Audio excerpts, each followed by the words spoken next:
Boa noite, meus irmãos, minhas irmãs. Hoje nós vamos fazer nosso estudo, nossa palestra para o 24º Seu, e vamos iniciar com uma leitura de harmonização do livro Vinha de Luz, lição 57. O título é Não Te Afastes, e é uma passagem de Jesus que está em Mateus capítulo 6, versículo 13, que está dentro do Pai Nosso. Mas livra-nos do mal. Tá? Então, Emmanuel vai fazer o comentário sobre essa passagem. A superfície do mundo é, indiscutivelmente, a grande escola dos espíritos encarnados. Impossível recolher o ensinamento fugindo à lição. Ninguém sabe sem aprender.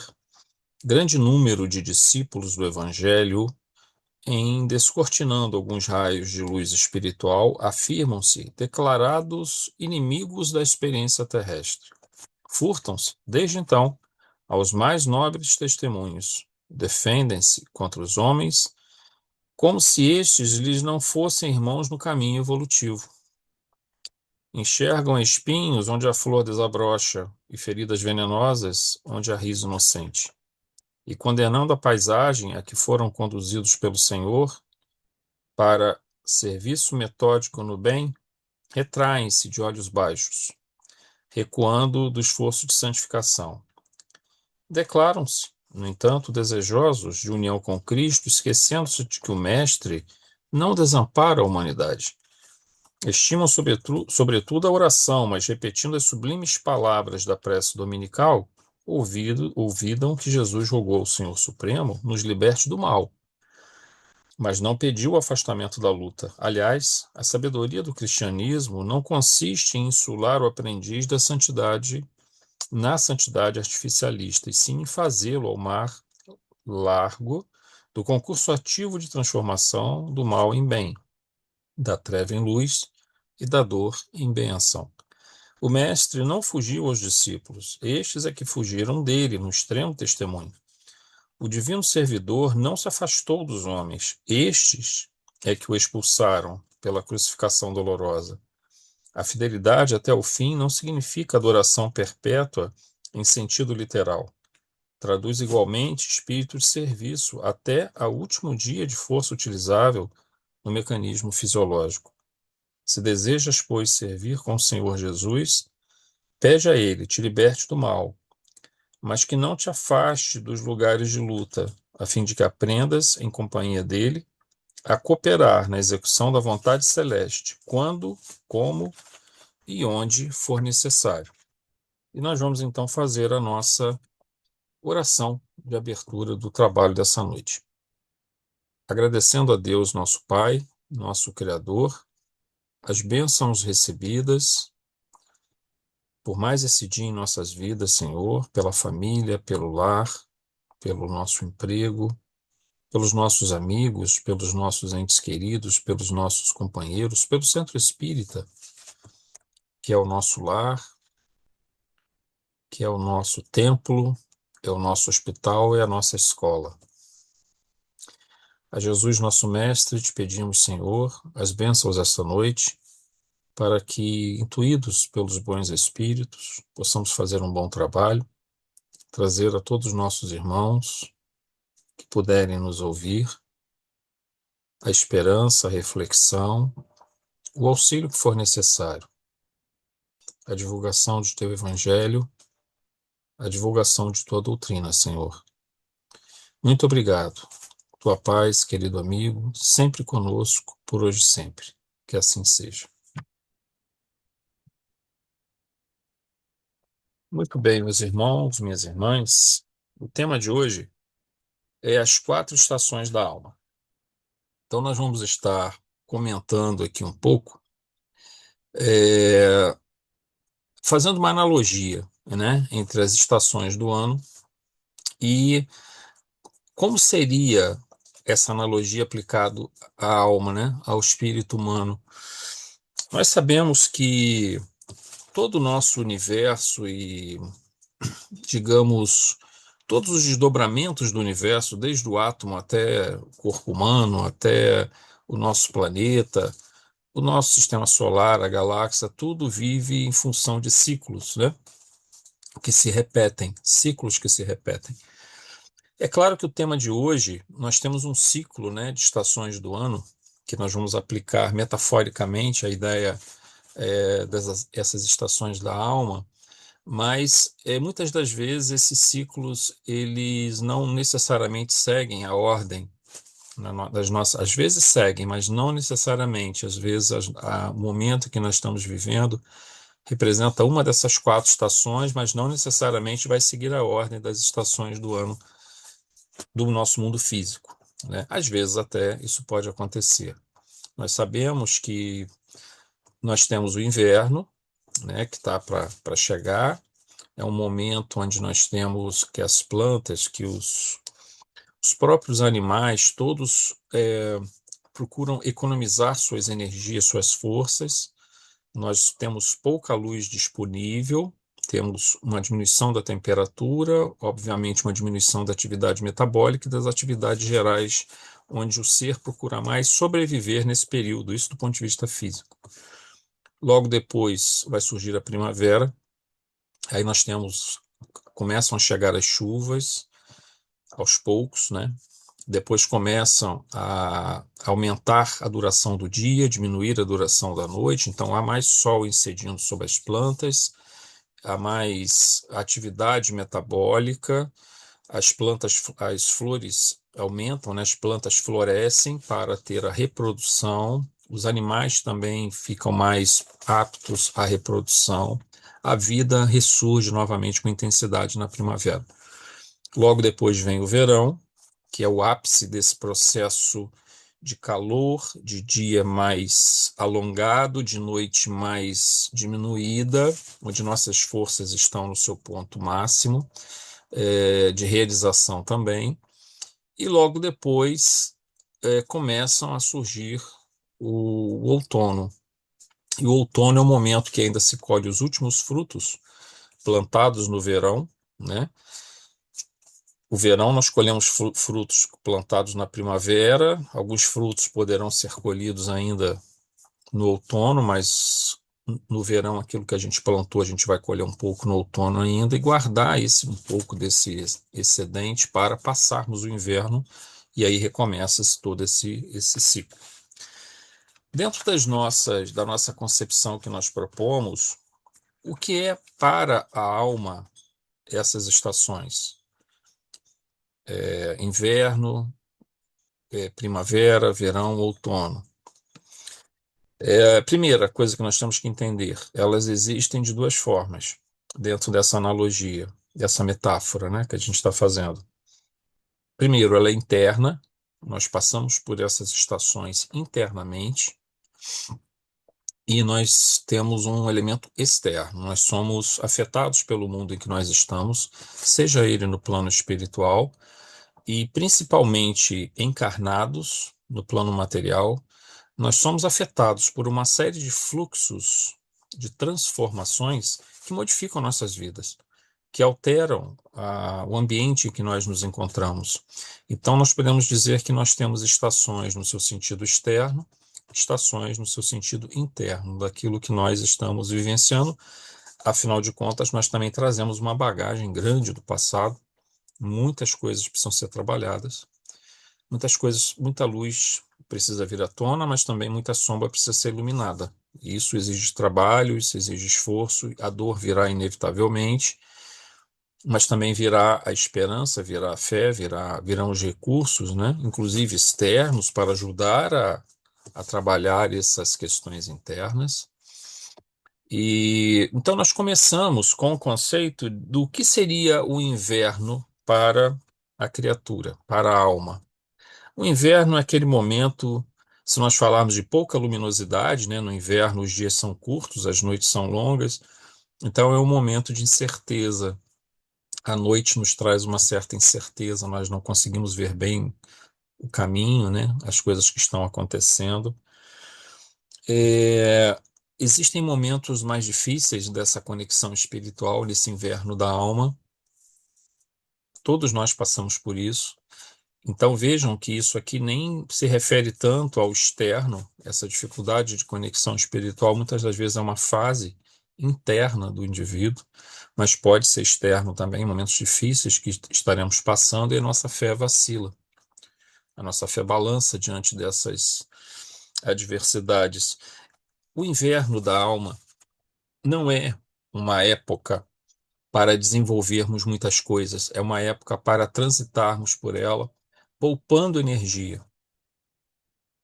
E principalmente utilizando as reservas que guardamos naquilo que eu costumo chamar de nossas dispensas espirituais. E nessas dispensas espirituais, nós guardamos aquilo que colhemos no verão, plantamos e colhemos, né? No verão e na primavera.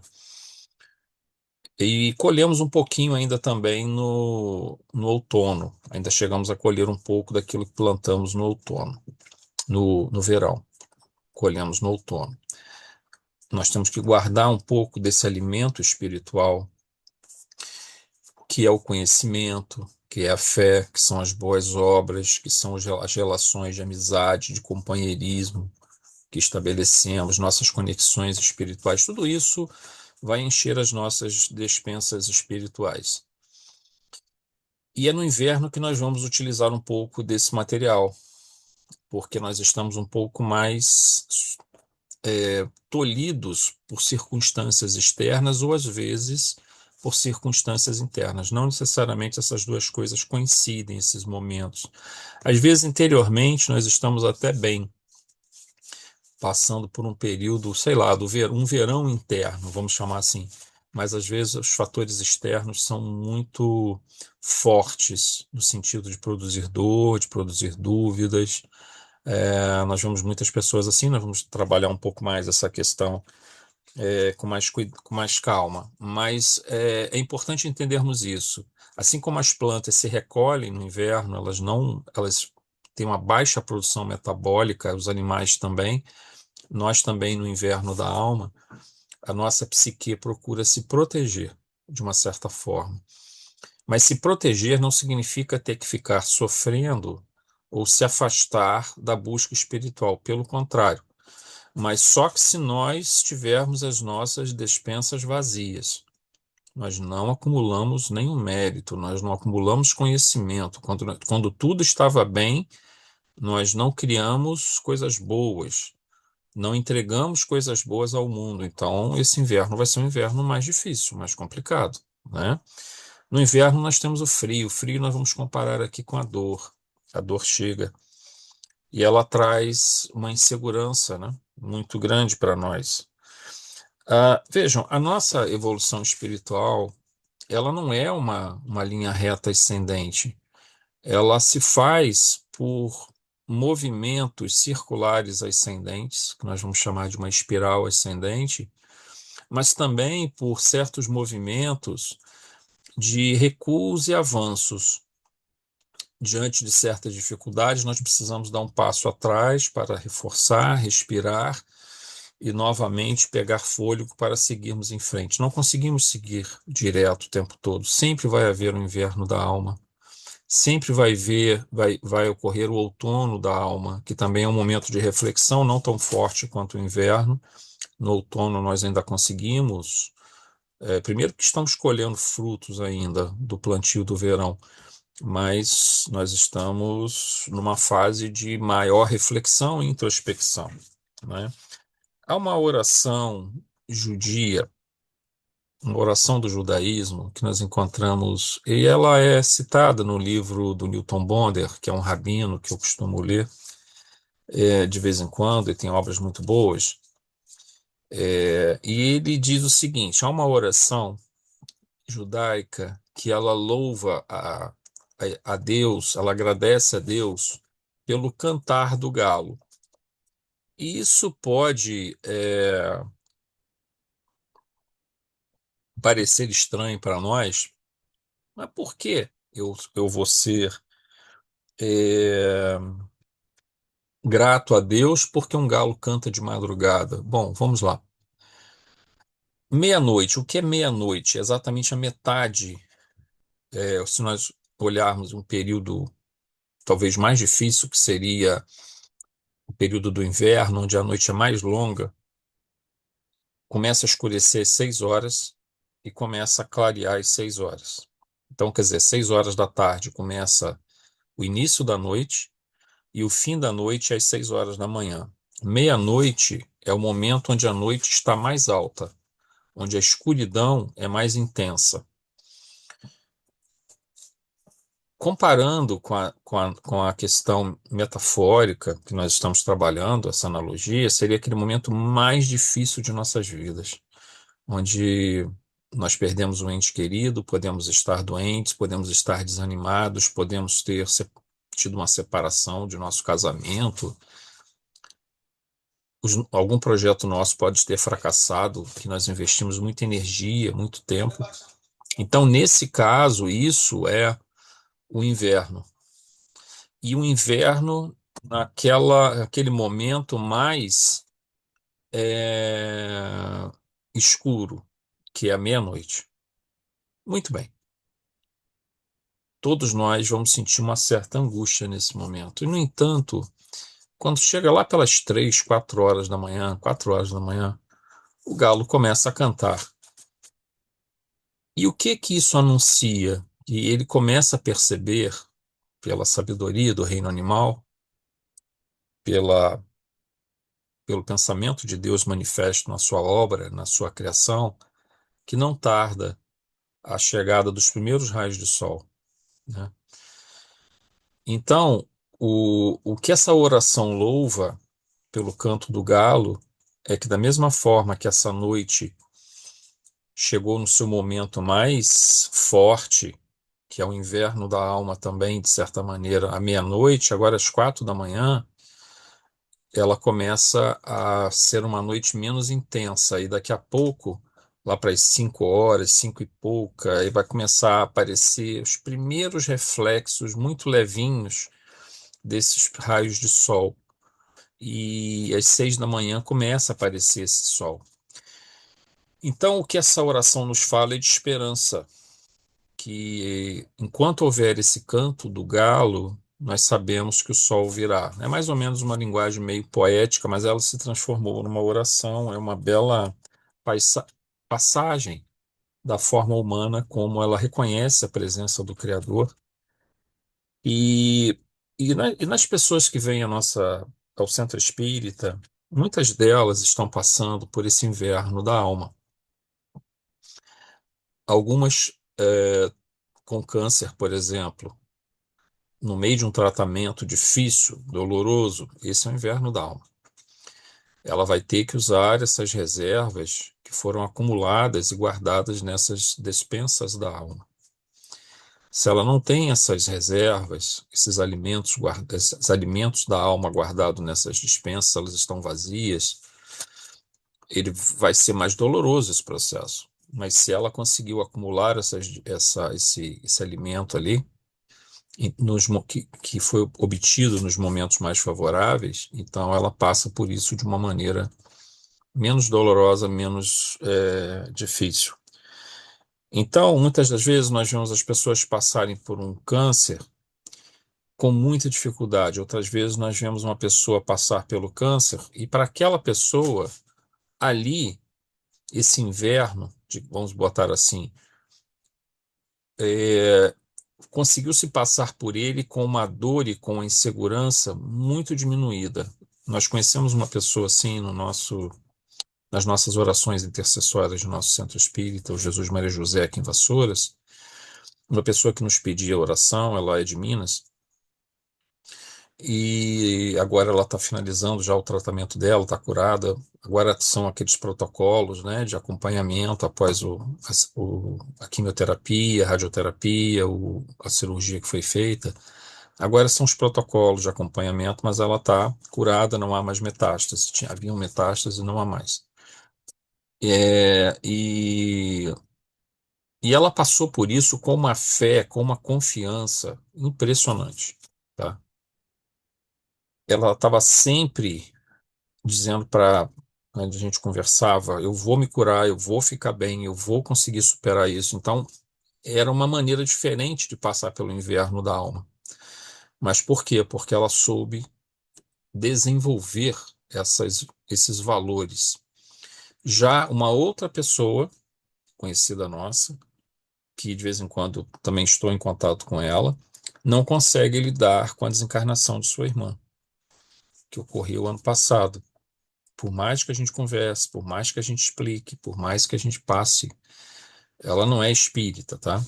Mas ela aceita as argumentações, pede as orações, pede os passes e tudo, e ela não consegue vencer passar por esse inverno, que ela continua dentro dele, já era para ter acabado, porque entende-se que você passa pelo luto de uma perda de um ente querido, e você vai ter, lógico, a saudade, vai ter uma certa tristeza, mas ela não vai te dominar, ela não vai te esmagar. Você vai superar aquilo. Esse é o natural, o processo natural disso. E ela não consegue sair disso. Por quê? Porque ela não desenvolveu os valores do desapego, porque ela não desenvolveu a fé, porque ela não desenvolveu o entendimento de que o espírito que desencarnou ele precisa seguir em frente e ela precisa seguir a sua jornada aqui, mas à frente eles vão se reencontrar. Então, assim, a maneira como nós passamos por esses momentos difíceis na vida, esse inverno que vem de uma forma externa, depende muito daquilo como nós conduzimos a nossa existência. Então, assim, isso varia muito, muito, muito. Vou citar aqui um caso bem interessante também, bem rápido, senão a gente não vai conseguir dar conta de todos as estações, que é um livro que nós terminamos agora na segunda-feira, no nosso estudo de segunda, né? Nós temos um estudo no nosso centro de segunda e um estudo na quinta. E nesse estudo de segunda-feira terminamos agora o capítulo 26 do livro A Vida Continua, era o último capítulo, a última apostila desse capítulo. Um belíssimo capítulo e um belíssimo livro, nos ensina muito, do nosso irmão André Luiz, né, pela psicografia do Chico Xavier. E nós temos aqui um exemplo de um inverno vivido por dois personagens no capítulo 25 e 26. É o Joaquim e a Mariana. Joaquim e a Mariana, pessoas muito pobres, com quatro filhos, vivendo em condições praticamente miseráveis, vamos dizer assim, de miséria mesmo. E eles aceitam receber um espírito chamado Desidério, que faz parte de todo o processo do desenvolvimento do livro. Será dada a ele a oportunidade da reencarnação e ele vai ser adotado por precisa ser adotado por uma outra família que precisa recebê-lo, por uma série de razões que estão lá no livro. Então, essa mãe, a Mariana, que vai recebê-lo, ela vai receber somente ter ele e vai entregar ele para para a Brígida, que será, e para o Amâncio, que serão os pais dessa criança. Por quê? Porque o Joaquim e a Mariana, o Joaquim está com tuberculose, muito doente, ele está muito perto da desencarnação. E a Mariana também acaba contraindo a tuberculose. Então, logo ele desencarna, o Joaquim, e a Mariana, logo depois, ela também vai desencarnar. E assim que o neném nasce, ela entrega para a Brígida esse filhinho.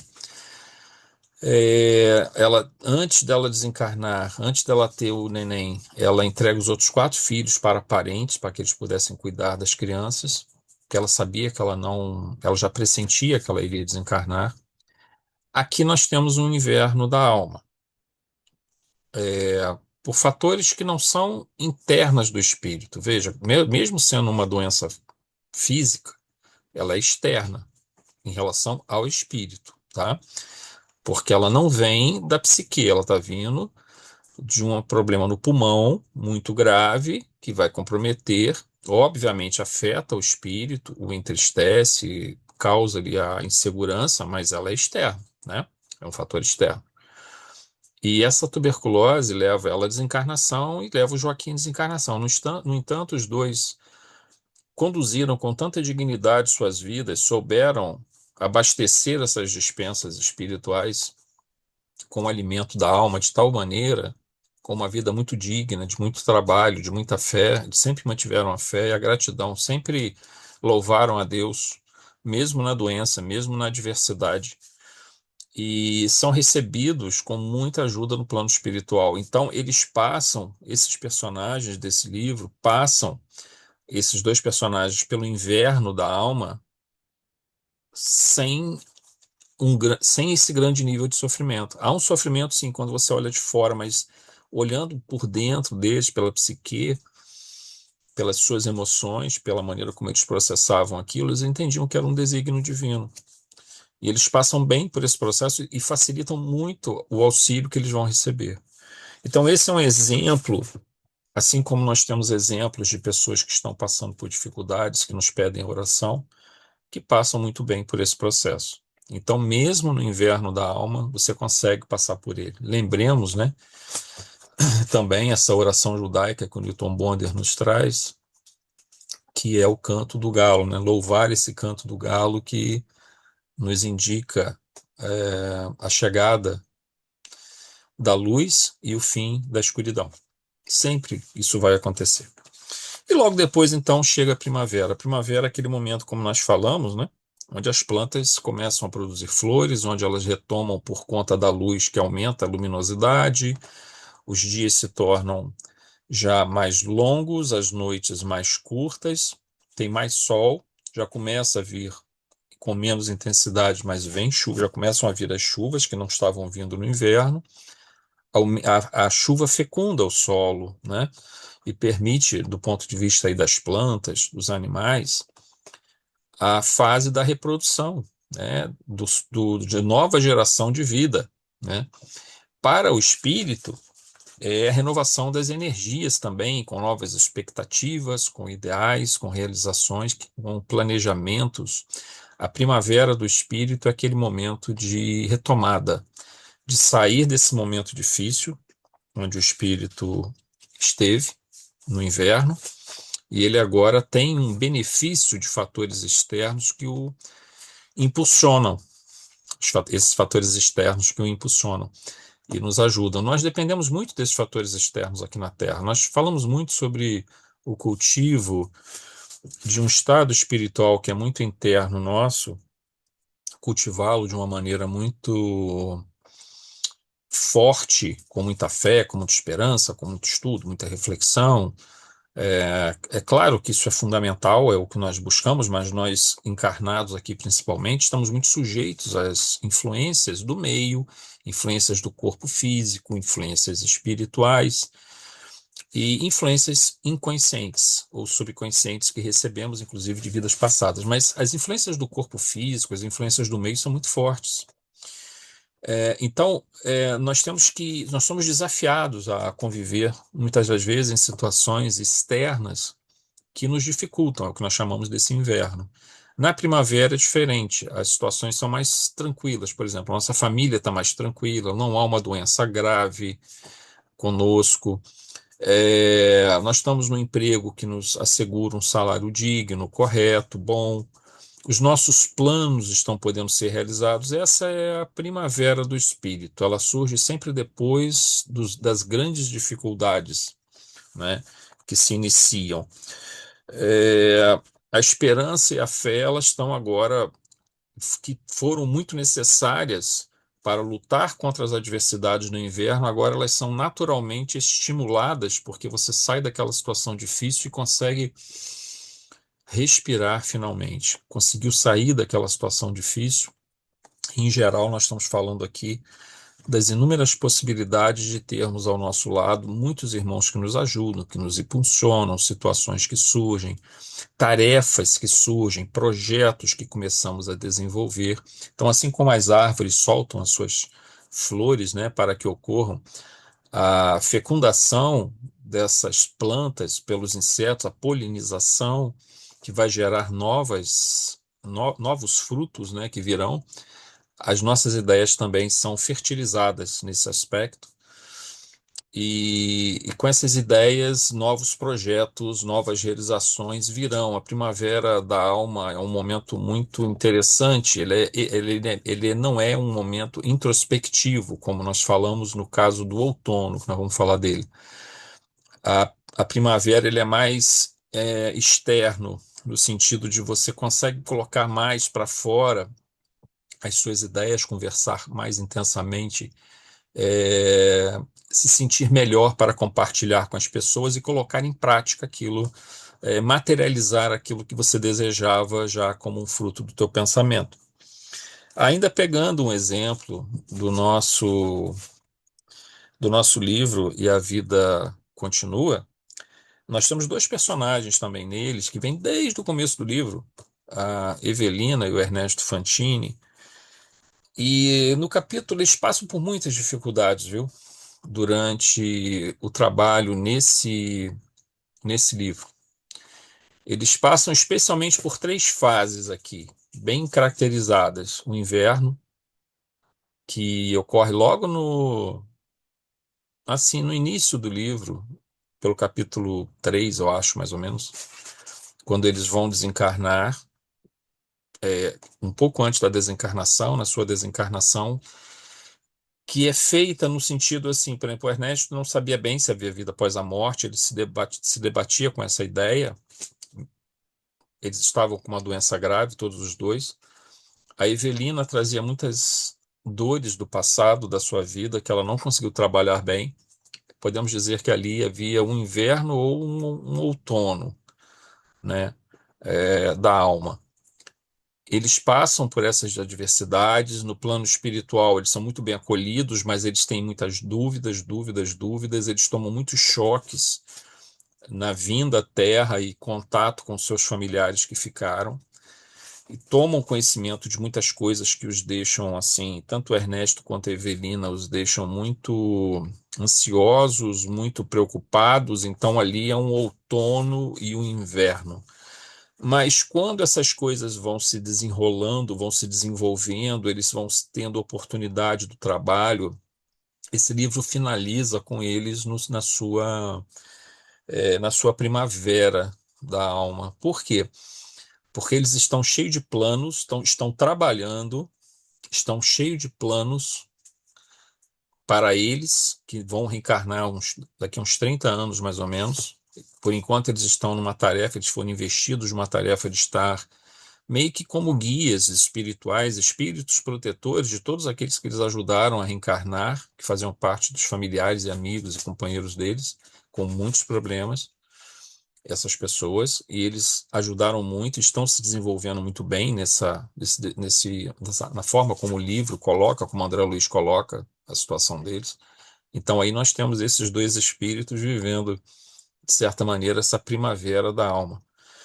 E temos também no centro espírita, de uma certa forma, aquelas pessoas que superaram o inverno, superaram a dor, superaram a. Vamos botar assim, por exemplo, uma pessoa que passou pela depressão, que passou pela síndrome do pânico, que passou por uma ansiedade muito forte, uma perda muito grande, conseguiu vencer razoavelmente bem isso. Às vezes o processo pode ser recorrente, mas venceram bem e agora estão nessa primavera.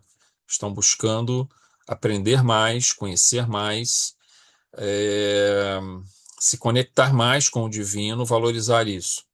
E não se permitir ficar mergulhados ou impactados por esse inverno, como essa nossa irmã que nós citamos um pouco atrás, que ela não consegue se desligar desse sentimento, de uma vítima das circunstâncias pela morte da irmã, que ela não consegue compreender, não consegue aceitar. Quer dizer, ela até entende, mas não consegue aceitar, né? Emocionalmente não consegue aceitar. Cognitivamente ela consegue. A gente consegue explicar, ela consegue entender, ela consegue, ela acredita, mas emocionalmente ela não quer ceder. Então isso tem muito a ver com a parte emocional também, esses elementos. É cognitivo e emocional, né? Tem a ver com a inteligência e tem a ver com as emoções. Então, aqui nesse livro, no A Vida Continua, temos aqui também um exemplo de dois espíritos, Evelino e Fantini, que se encontram, então, nesse estágio, de uma primavera da alma. E aí chegamos no verão. O verão é o ápice da máxima energia. Quando o dia está mais longo, né? O dia está extremamente longo, a noite extremamente curta, há muito calor e muita chuva, o que significa, se nós levarmos para o campo, para a natureza, quanto mais luz, mais fotossíntese, né? mais produção de, digamos assim, de nutrientes para os animais, que por sua vez vão continuar o seu processo, passando tanto na primavera quanto no verão, haverá fecundação, haverá reprodução, e também nas plantas, né? Haverá chuva disponível, o solo fica propício, há muita energia. Então, essas forças criativas e forças de realização estão na sua máxima capacidade. Assim como nós comentamos na questão da primavera, no verão ela está mais ainda intensificado esse processo. É um processo, o verão seria assim o que nós chamamos de um processo de plena realização, onde nós colocamos mais intensamente, externalizamos os nossos objetivos, os nossos anseios, os nossos projetos. Pensamos também, é claro, mas vejam, esses ciclos da natureza e os ciclos nossos, da nossa psique, da nossa alma, do nosso espírito em evolução, nós precisamos de tempo para o trabalho, precisamos de tempo para nos recolher no silêncio, na reflexão, na meditação, no estudo. Precisamos de tempo para colocar esse estudo em prática, e já é uma outra fase. Precisamos de tempo para nos conectarmos com as pessoas e precisamos de um tempo em que, no momento em que as situações ficarão difíceis e teremos que nos recolher um pouco e não vamos ter muita energia disponível. A nossa energia terá que ser guardada para passarmos por essa fase difícil, mas ao mesmo tempo usando a nossa fé, a nossa esperança, os conhecimentos que foram adquiridos, os valores que cultivamos, nós passaremos por esse inverno. Só não teremos condições de realizar tarefas que nós podemos realizar, por exemplo, na primavera ou no verão, porque as circunstâncias externas são diferentes. Às vezes, uma crise, um momento muito difícil, é um momento de você se recolher um pouco, sem perder a sua fé, sem perder a sua capacidade de conexão com as pessoas, mas entendendo que é um momento de cuidar também de si mesmo, de cuidar da saúde, se for uma doença, de vivenciar o luto, se for uma perda de um ente querido, de processar uma perda qualquer, que pode ser um projeto, pode ser uma faculdade que você não conseguiu passar. Tudo isso é o inverno da alma. E esse inverno precisa ser vivenciado e superado. E para isso eu preciso guardar energia. Eu não posso, estando, por exemplo, passando por uma crise muito forte na minha vida, começar a querer fazer mil coisas diferentes. Digamos que eu esteja passando por uma depressão e eu quero, então, tentar realizar um monte de tarefas na casa espírita. Eu não vou conseguir fazer isso, né? Eu preciso, porque eu estou passando pelo inverno da alma. Então, é um momento de se recolher um pouco, de usar a sua fé, a sua esperança, os seus valores, de buscar tratamento junto à medicina, junto à psicologia e junto à própria casa espírita. Tem épocas na casa espírita onde nós, mesmo como trabalhadores, é, vamos lá para receber ajuda. Nós não estamos em condições, por exemplo, de aplicar um passe. Nós precisamos receber o passe, porque às vezes nós estamos enfraquecidos, baixa energia. Esse é um pouco o que representa o inverno nesse aspecto. Então nós temos que nos cuidar. Já no verão, nós estamos com essa alta energia. É a hora de nós estarmos ajudando aos outros com mais intensidade ainda e realizando os nossos projetos. Para o espírito, é claro que evoluiu bastante, ele depende menos desses fatores externos. A gente sempre tem que ter isso em mente. Um espírito muito evoluído, que esteja em missão na Terra, o inverno, no sentido externo, o afeta muito menos do que a nós. Mas para um espírito mediano, ele ainda é afetado. Para um espírito menos, que está abaixo da média, ele é muito afetado. Então, ele fica sem condições de fazer grandes tarefas. Mas quanto mais um espírito evolui, mais ele aprende, mais ele passa melhor por esse inverno. E esse inverno é necessário, tá, gente? Porque ele vai nos. Quando nós sairmos dele, sairemos mais sábios e mais fortes, né? Nossa fé sairá reforçada. E a sabedoria que nós antes tínhamos estudado, pensado, refletido sobre ela, agora a gente coloca ela em prática nesse inverno para passarmos por ele. Então nós saímos, costumo dizer que nós saímos mais sábios dentro desse processo. E quando chega a primavera e o verão, é onde nós colocamos em plena disposição do mundo essa força que trazemos dentro de nós, porque nós estamos relativamente desimpedidos de fatores externos. É o verão, né? Ou a primavera. Mas o verão ainda é a primavera mais potencializada no sentido das possibilidades que tem, né?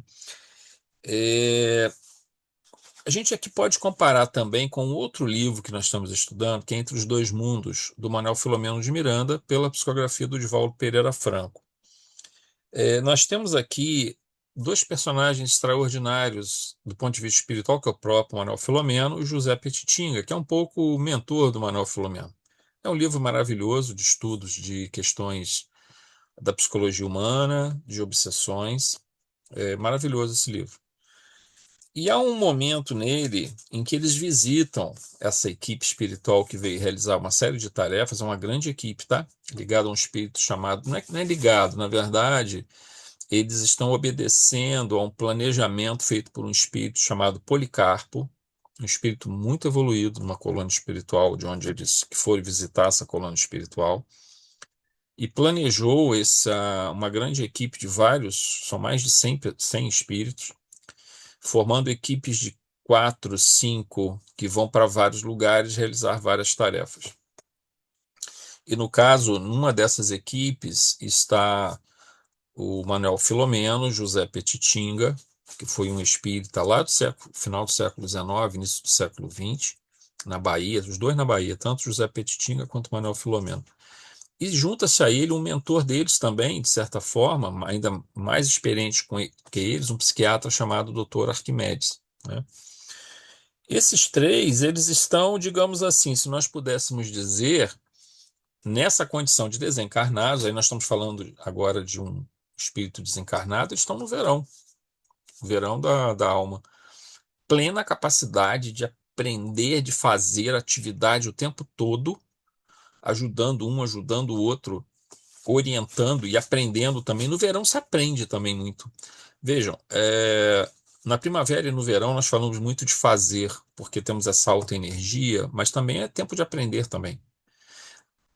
Vejam, imagina que nós nos coloquemos, que estejamos com alta energia, alta capacidade de nos propor a fazer um projeto dentro do nosso centro espírita. Aqui eu estou focando mais, gente, a questão dessas atividades das 4 estações da alma dentro da casa espírita, tal, mas isso vale para qualquer atividade da nossa vida, tá?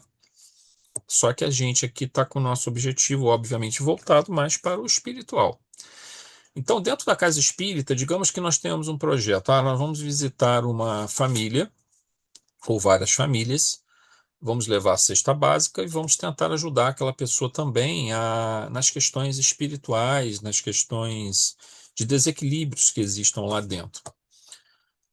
Nessa fase, digamos, do verão ou da primavera, onde você está com mais energia para realizar uma tarefa que às vezes é muito difícil, dependendo da situação, da circunstância, você visita essa família. Nós estamos falando aqui de atividades, né, de realizar atividades. Mas quando você ajuda, você toma contato com o que essa pessoa está passando. E ao tomar contato com o que essa pessoa está passando, você aprende com os problemas dela, você busca soluções para tentar ajudá-la, você busca conexões com o plano espiritual, de que forma nós podemos ajudar esse problema. Pode ter um filho viciado em drogas, pode ter um obsidiado dentro daquela casa, que precisa de ajuda dentro do centro. E quando você começa, então, a verificar como eu vou ajudar, você está aprendendo. O próprio fato de ver aquela situação e entender que algumas pessoas estão passando por grandes dificuldades nessa vida quebra muito do nosso egoísmo. Isso é aprendizado, isso é transformação, isso é mudança comportamental. Então, essa realização de tarefas, apesar do foco estar em realizar tarefas, ela envolve sempre aprendizado. E às vezes, até para eu dar continuidade à tarefa, eu preciso parar um pouco, estudar um pouco aqueles problemas que estão aparecendo que eu não tinha previsto, mas que fazem parte, do conjunto de nosso trabalho. Temos que estar aprendendo o tempo todo, porque nós vamos nos deparando com situações que exigem novos conhecimentos. Vamos ter que pegar um determinado livro espírita, ler ele, entender como a espiritualidade tratou esse tipo de problema e tentarmos aplicar dentro das nossas possibilidades para não sermos um empecilho, sermos elementos úteis a essa tarefa, porque afinal de contas, quando você visita uma família nessas condições, com muitos problemas, a espiritualidade está conosco, nos intuindo o tempo todo. Nós não estamos sozinhos nessa tarefa e nem os resultados muito grandes que vão ser obtidos serão, talvez a maior parte não será nossa, será dois irmãos espirituais que estão nos acompanhando. Eles vão realizar tarefas em outros horários, em outros momentos, acompanhando aquelas pessoas, mas nós estamos juntos nessa tarefa. Há um outro indivíduo também chamado Dr. Emir, esse é encarnado dentro de uma clínica psiquiátrica que eles vão visitar, entre várias tarefas que são feitas, né? O José Petitin, o Arquimedes, o Manuel Filomeno, eles encontram então o Dr. Emir, que tem um médico espiritual junto dele, que é o mentor dele, chamado Dr. Ximenes, também um psiquiatra. O Dr. Emir também é um psiquiatra que vem com uma missão na Terra, a missão de humanizar a medicina psiquiátrica e trazer essa visão espiritual. Ou seja, junto com os problemas psiquiátricos, por exemplo, como a esquizofrenia, que são casos que aparecem, né? Nós temos então as questões envolvendo obsessões de grau variado. Mas, em geral, no caso da esquizofrenia, obsessões graves, né? Com subjugações ou então fascinações também. Mas, de qualquer forma, Dr. Emir apresenta então esse quadro de uma grande energia para conduzir essas tarefas. Isso nós diríamos então que ele está no verão, né? Nessa fase do livro. Agora, isso não quer dizer que não vai chegar num outro momento onde de repente ele vai encontrar obstáculos enormes que vão prejudicar o trabalho dele, porque toda vez que o indivíduo se coloca para fazer uma tarefa do bem num mundo de provas e expiações, ele é muito perseguido, ele poderia eventualmente até, sei lá, digamos, o CRM dele poderia ser cassado, poderia ser isso, poderia acontecer. Ou então ficar em risco de perder o CRM dele, o Conselho Regional de Medicina, por conta de uma denúncia de que ele estaria fazendo uma medicina fora do padrão normal dentro da psiquiatria. Nada é impossível dentro dessas circunstâncias. Isso seria tirar imediatamente dessa condição de um verão, onde as oportunidades todas estão ali para o trabalho, e levá-lo novamente para uma condição do inverno. Então, assim, mas nesse momento ali, nós diríamos que ele está nesse verão. Só que ele também é o que a gente fala, não é só o trabalho, é o aprendizado também. Ele está estudando, ele estuda o tempo todo. Cada caso que surge, cada novo paciente com seus problemas psicóticos serão objeto de estudos, de reflexões, de trocas de informações com o Dr. Ximenes, que é o seu mentor espiritual. Então, ele está, ao mesmo tempo, desenvolvendo um projeto que foi trabalhado antes da reencarnação dele, mas ele está também efetuando um trabalho de aprendizado também muito grande. E depois que nós passamos da primavera e do verão, que são períodos de mais atividade, nós entramos no outono. O outono é aquele período que, do ponto de vista das plantas, dos animais, começam as folhas a cair, né? Começa a diminuir a temperatura, começa a diminuir a luminosidade, são menos luz incidindo sobre a Terra, já começa uma diminuição do ritmo metabólico. A planta e os animais precisam começar a guardar algumas reservas para uso no inverno, como nós falamos. O inverno é sempre complicado, os fatores externos são mais difíceis. Para o espírito, digamos assim, o outono, nós estamos ainda colhendo frutos que foram plantados no verão. Esses frutos são o trabalho, o estudo, a reflexão, a oração, a leitura edificante. No outono, nós estamos nos preparando para o inverno. Mas o outono, ele traz uma coisa muito interessante, ele é um momento de profunda reflexão e introspecção. Ele não é um momento, se nós formos pegar o outono da alma, ele não é o momento de muita exteriorização de atividades. Também tem, também vai ter, sempre tem. Até no inverno tem, né? Nós que estamos na casa espírita, mesmo no inverno onde nós estamos às vezes, a gente acaba trabalhando e acaba servindo de alguma forma, não com a mesma energia e intensidade da primavera e do verão, mas não tem jeito, a gente acaba sendo chamado à tarefa, porque, vejam, nós não temos tantos trabalhadores assim. Faltam trabalhadores nas casas espíritas e são abundantes a quantidade de pessoas necessitando de ajuda. É muita gente necessitando de ajuda. E há uma necessidade imensa de divulgação da doutrina espírita e há uma necessidade imensa de divulgação do evangelho. Então, às vezes, nós temos que fazer um esforço para, mesmo diante de momentos de maior adversidade, nós continuarmos o nosso trabalho, ainda que ele não seja tão intenso, tão produtivo quanto seria na primavera e no verão, mas ele precisa continuar. Porque as pessoas precisam continuando, precisam ainda de ajuda, né? E o centro não pode simplesmente ficar sem trabalhadores, se todos de repente estiverem passando por uma fase difícil naquele momento. O trabalho precisa continuar. No outono da alma é o momento de maior reflexão. Continua o trabalho, mas a gente se volta mais para um processo mais introspectivo, procurando fazer maiores reflexões, fazendo um balanço de nosso trabalho, né?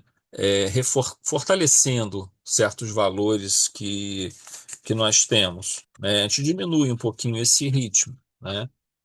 Nós temos um exemplo aqui é, que acontece no livro Obreiros da Vida Eterna, também do André Luiz. Ele tem várias passagens nesse livro, de estudos, de trabalhos, de tarefas que são feitas por um grupo com o André Luiz que sai é, do plano espiritual e vem à Terra, mas uma das atribuições deles são acompanhar a desencarnação de 5 pessoas. Essas 5 pessoas são grandes trabalhadores do Evangelho, de religiões diferentes. Um é católico, o outro é protestante, o outro é espírita, o outro é um espiritualista. Nós temos várias pessoas, todas elas envolvidas numa tarefa do bem. Conduziram sua vida com muita dignidade e com muito serviço ao próximo. É belíssima essa obra, Obreiros da Vida Eterna, e é, digamos, esses trabalhos intercessórios para auxiliar a desencarnação e conduzir essas pessoas, ajudar na desvinculação do corpo físico e conduzir essas pessoas para a colônia espiritual. Essas pessoas fizeram por merecer, né, esse auxílio. E aí existe um personagem chamado Fábio. É muito interessante o caso dele, porque ele não é necessariamente espírita, tá? Ele é mais assim, meio que espiritualista. E ele não está envolvido em tarefas assim muito vistosas, mas ele ajuda as pessoas e ele é uma pessoa muito focada, muito centrada. é, ele é um pai exemplar com seus filhos e os prepara para a vida, mas também prepara espiritualmente, assim como com sua esposa. E ele é um indivíduo muito conectado com a espiritualidade, que realiza tarefas que eu imagino, porque isso não é colocado no livro, mas se coloca que ele realiza muitas tarefas anônimas, em conjunto com a espiritualidade. Então, pode tanto ser ir na casa de uma pessoa, levar uma ajuda, levar um auxílio, partindo, digamos, da intuição que ele recebe, do seu próprio desejo de ajudar, ou tarefas executadas durante o desdobramento à noite quando ele realiza, porque às vezes existem muitos trabalhos feitos pela espiritualidade, que a presença de um médium em desdobramento, ela é muito útil a presença desse médium, porque ele traz fluido vital no seu duplo etérico, né, que é uma camada mais externa do perispírito. Isso é muito útil nas tarefas que são realizadas no plano espiritual em auxílio a outros desencarnados em desdobramento, que estão precisando de auxílio, ou desculpa, encarnados em desdobramento, que estão precisando de auxílio, ou desencarnados, que também precisam ser ajudados. E ele colaborou muito nessas tarefas. Bom, quando os espíritos chegam lá, essas entidades que vão ajudá-lo, eles observam como é que ele conversa com os filhos. Ele está passando pelo outono da alma. Por que que ele está passando pelo outono? Porque ele está com tuberculose, ele sabe que vai desencarnar, ele está com um pressentimento que ele vai desencarnar. Naquela época, quando o livro é escrito, meados aí do século XX, década de 30, mais ou menos, por aí, nem meados, um pouco antes, década de 30, década de 40, a tuberculose não tinha cura, né? Então, você podia eventualmente ter uma remissão da doença, ela podia se estabilizar e tal, mas a maioria das pessoas morria de tuberculose. Podia demorar mais tempo, mas acabava havendo, principalmente no pulmão, né? Acabava comprometendo muito ali os alvéolos pulmonares e a pessoa não conseguia mais efetuar a troca porque a infecção se estabelecia ali, as bactérias se estabeleciam ali e vão destruindo os alvéolos e não tem como haver troca, né, de oxigenação de oxigênio, então o indivíduo acaba por desencarnar. E ele tinha esse pressentimento, e ele começa a conversar com seus filhos, explicar que o pai vai ter que se afastar, que ele vai ter que ir para um outro local, mas que ele não vai abandoná-los, vai continuar vindo visitá-los. Então, assim, ele vai explicando isso para a esposa dele, vai explicando para os filhos. É muito bonito ele fazendo isso. Ele está feliz? Provavelmente não. Não é uma primavera, nem é um verão para ele. É um outono. É um momento de introspecção. É um momento de preparação, de guardar um pouco as suas energias para uma fase nova que virá, né? Só que ele nem irá, você vai dizer assim, mas então depois vai vir um inverno? Não necessariamente, é como a gente falou no início desse estudo. Na natureza, esse ciclo é sempre assim, né? Outono, inverno, primavera, verão, outono, inverno, primavera, verão. Mas para a alma, pode sim, seguir esse ciclo ou não. Alguns pontos desses podem ser pulados. No caso de Fábio, certamente não haverá inverno, porque ele, na verdade, está ali num processo. Quer dizer, você pode até dizer que a desencarnação seria um inverno, mas seria um inverno muito curto, porque para ele, na mente dele, ele está tão ligado ao plano espiritual e tão ajudado. Tanto é que quando ocorre a desencarnação dele, ele é do grupo todo que está sendo ajudado, ele é o que mais rápido se recupera. Ele praticamente não precisa de ajuda, pouquíssima ajuda para a desencarnação. E logo que ele está no plano espiritual, ele já recupera a lucidez dele. Então, você não teve inverno, vamos dizer assim. Não chega um momento em que ele fica ali tolhido, com dor, sem energia. Não, ele muito rápido se recupera. Então, é um inverno curtíssimo, de minutos, de horas, vamos dizer assim, não de meses, no sentido desse indivíduo, do Fábio. Então ele mostra essa capacidade muito grande. Então ele certamente migrará do outono para a primavera, né? Dentro daquilo que nós vemos no livro. Mas ele ali está numa fase muito introspectiva, passando por dificuldades, né? Obviamente, porque à medida que a tuberculose avança, vai tendo mais falta de ar, mais dificuldade de respirar e tudo mais, tem sangramentos, né? Mas tudo isso ele vai conduzir com muita luz interior e exterior, trazidas pelos nossos irmãos espirituais. E aí, meus irmãos, nas nossas considerações finais, é, esse caso do Fábio, por exemplo, que se aproxima da desencarnação, para ele é um outono, certamente. Mas porque ele tem fé, ele tem esperança, ele se preparou para isso. Ele não teve uma vida de grandes apegos. Agora, uma pessoa que se aproxima da desencarnação, trazendo culpa, trazendo muito medo, trazendo muito apego, uma pessoa que não acredita na vida após a morte, ou nunca se preocupou com isso, aí vai começar a se preocupar na hora da morte. Bom, antes tarde do que nunca, mas não vai ser nem o outono, o inverno já começou ali mesmo, porque já tem medo, já tem o tolimento de suas próprias forças. Vejam que o mesmo fato ou seja, a proximidade da desencarnação, para um pode ser outono, para outro pode ser inverno, né?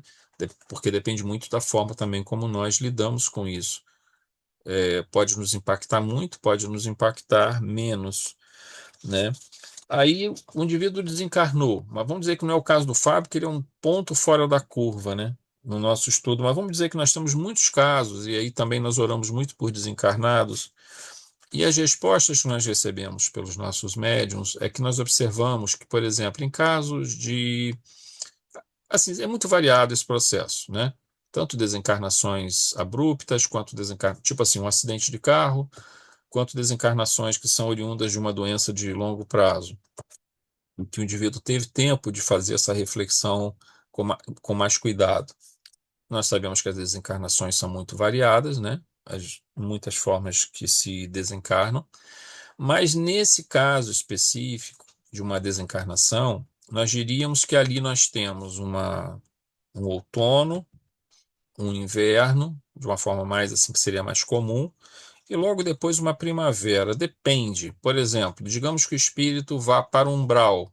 Aí é inverno mesmo, não tem jeito, né? Vai ficar um tempo ali numa condição um pouco mais difícil, dolorosa, em razão desses problemas que ele traz dessa última encarnação que ele não soube, é, ou não se preocupou com a pergunta fundamental, que nós sempre temos trazido nas nossas palestras, nossos estudos.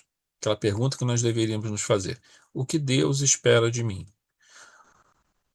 Por que Deus me colocou aqui na Terra? Se eu não tento responder essa pergunta, se eu não tento buscar o entendimento disso, não exatamente com essa formulação, eu posso estar fazendo essa pergunta de uma outra maneira, tá? Mas se eu não tenho a menor preocupação com isso, certamente na hora da desencarnação, essa pergunta virá: o que eu fiz aqui na Terra? Por que Deus me colocou aqui? O que me espera agora? Vai ser mais complicado um pouco. Mas tudo bem, mesmo que o indivíduo tenha que passar pelo umbral, e aí vai ser um inverno, depois virá a primavera, porque ele será recolhido ao plano espiritual, a uma colônia espiritual, uma cidade espiritual, a um posto de socorro, e começa a sua primavera ali, a sua recuperação gradual até chegar à sua primavera. Para outros espíritos, essa primavera já começa, que não tem umbral, que eventualmente tem o merecimento de já ir para uma colônia espiritual, essa primavera já começa na recuperação da lucidez. Assim que o espírito inicia o seu processo, pode demorar alguns dias, alguns meses, recuperou a sua lucidez, ele já está na sua primavera, né? Naquele processo de recuperar suas energias gradualmente, é um pouco mais lento esse processo, é claro, mas ele recupera suas energias, ele entra nesse processo de já começar a ter os seus planos, os seus planejamentos, esse espírito, então, é desencarnado, né? E então esse espírito já plenamente recuperado no plano espiritual, ele então está vivendo essa primavera e indo para o verão. Esse verão não existe só aqui na Terra, ele existe também, principalmente até, vamos dizer, no plano espiritual, desde que esse espírito esteja trabalhando, esteja estudando, esteja realizando seus projetos, se envolvendo, inclusive no estudo do seu próprio processo reencarnatório, né? Então, gente, essas nossas reflexões dessa noite foram isso, foram uma comparação, uma analogia, uma metáfora, a forma como nós queiramos colocar, entre essas estações do ano e as estações da alma, internas e externas. Os fatores externos, que muitas vezes não temos controle sobre ele, mas temos controle sim sobre a forma como lidamos com eles, né? E todos eles têm as suas características, os seus momentos, as suas trazem as suas possibilidades e em tudo, tudo, tudo aprendizado. Em tudo crescimento espiritual, em tudo oportunidade, em tudo potencial de transcendência, de completude. Todos nós somos colocados por Deus aqui na Terra com essa finalidade. E aí, meus irmãos, nós vamos então fazer a nossa oração de encerramento essa noite, é, encerrando, né, esse trabalho e espero que tenha sido proveitoso para todos. Elevando nosso pensamento a Jesus, nosso Mestre querido, em profunda gratidão. Profunda gratidão, Senhor, pelas reflexões que tu nos trouxe, que os nossos irmãos espirituais nos trouxeram, mais necessárias do que nunca, num mundo onde muitos de nós, e temos recebido muitos irmãos, que procuram as casas espíritas em busca de orientação. Estão vivendo fases diversas, mas os problemas, Senhor, não são, como nós sabemos, as adversidades de um mundo de provas e expiações. Os problemas são a nossa incapacidade de reconhecermos como filhos de Deus, imortais, destinados à perfectibilidade, de reconhecer tua doutrina, Senhor, como sendo luz, como sendo um estímulo para a nossa evolução, um roteiro seguro, e temos preferido aventuras, ilusões, distrações, quando na verdade a vida é a oportunidade maravilhosa concedida pelo Pai a todos nós e que tu, Senhor, se torna guia e modelo para nos mostrar a maneira certa de viver. Muito obrigado, querido mestre, queridos irmãos espirituais, abençoe a todos nós, a todos que se encontram assistindo esse nosso estudo. Muita paz, muita luz a todos nós. Que assim seja, Senhor. Graças a Deus.